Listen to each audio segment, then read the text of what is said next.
L'épidémie de grippe a débuté. Alors quelle est la situation actuellement en Suisse?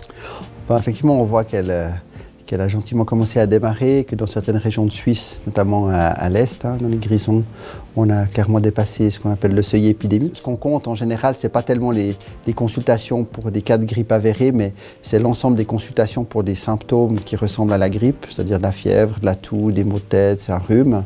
Et puis, en général, on parle d'épidémie quand on a plus que 68, 70 consultations pour 100 000 personnes dans une population donnée, de consultations qui sont liées à ces symptômes-là. On est vraiment dans la phase, je dirais, de démarrage où ça va gentiment continuer à augmenter. Et comment est-ce qu'on différencie un refroidissement de la grippe? Alors, formellement, sans faire de test, c'est difficile de le faire.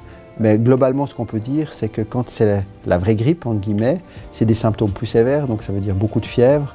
En général, il y a de la toux.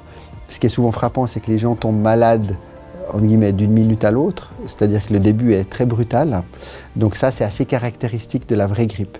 Et aussi, ce qui est caractéristique dans le temps, c'est que c'est quelque chose qui dure longtemps. En général, on peut facilement avoir 5 à 7 jours de fièvre importante et une semaine pour aller mieux. Est-ce que le virus a évolué? C'est une des spécificités de la grippe, c'est que chaque année, génétiquement, il change toujours un petit peu. C'est pour ça qu'on doit à chaque fois refaire le vaccin chaque année. Et puis de temps en temps, tous les 15, 20, 30 ans, il fait un grand saut génétique, donc il se modifie de façon majeure, souvent en se recombinant avec des virus qui d'habitude ne circulent pas chez l'humain, qui circulent chez l'animal. Et puis à ce moment-là, c'est là qu'on parle de pandémie. La dernière de ces pandémies, c'était en 2009, avec un virus qu'on appelle H1N1, donc c'est un virus de type A. Et puis maintenant, depuis lors, il est resté dans les virus qui viennent chaque saison.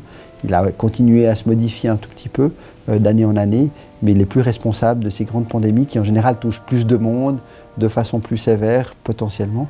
Mais donc ça peut arriver? C'est très certainement que ça va se reproduire une fois dans le futur. Ouais. Est-ce qu'on peut le prévoir?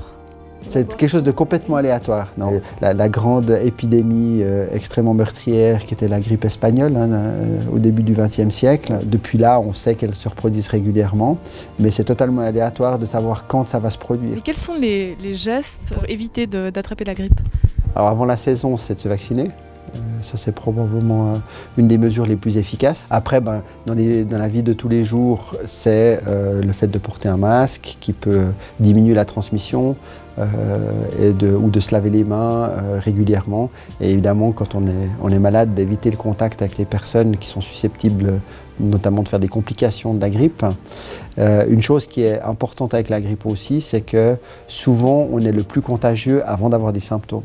Donc c'est pour ça que ces épidémies ont autant de facilité à se répandre. En termes de santé publique, c'est un problème important, c'est 100 000 à 300 000 cas en Suisse par année. C'est peut-être important de rappeler qu'au-delà de ces 200 000 à 300 000 personnes qui attrapent la grippe chaque année, il y en a plusieurs milliers qui vont être hospitalisés pour ça, et selon les saisons, de plusieurs centaines à plusieurs milliers qui vont décéder des complications directes ou indirectes de la grippe, ce qui en fait un problème de santé majeur. C'est plus probablement que les accidents et que la plupart des maladies infectieuses par année. Donc c'est vraiment un problème de santé publique majeur sur lequel il faut agir.